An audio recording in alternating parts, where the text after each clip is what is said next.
Նվիրիր հույս, այսպես է կոչվում Հույսի կամուրջ հասարակական կազմակերպության Իջևանի մասնաճյուղի բարեգործական նախաձեռնությունը, որն ուղղված է Տավուշի մարզի հաշմանդամություն ունեցող երեխաների համար վերականգնողական ծառայությունների հասանելիության ապահովմանը։ Նախաձեռնությունը Հույսի կամուրջի կողմից է, բայց ես լիահույս եմ, որ համայնքի ողջ կառույցները կմիանան այս շարունակական նախաձեռնությանը։ Սկիզբն էր Նվիրիր հույս ֆոնդահայթայթման արշավի։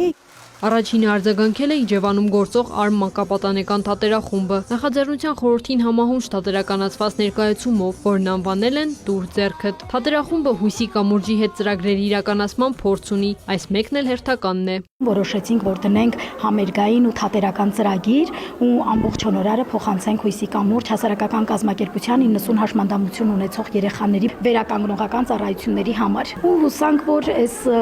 ամենը վարակիչ կլինի։ Նախաձեռնությունը հասցեագրված է Հույսի կամուրջ հասարակական կազմակերպության մարզի 4 խոշորացված համայնքներում գործող մասնաճյուղերին։ Մեկնարկային փուլը սկսվել է Իջևանից եւ մեր նպատակն էր հենց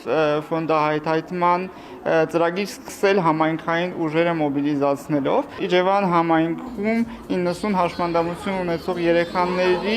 վերականգնողական ծառայությունների ապահովմանը, սոցիալիզացիայի եւ համայնքի մի մասնիկը դառնալու նպատակը ուներ։ Կազմակերպիչները վստահ են «Տուր ձեռքդ» ուղերձը կվերաճի ձեռք ձեռքի կարգախոսի։ Քրիստինե Թորոսյան, Գայանե Թամամյան, Վահե Թամամյան, լուրեր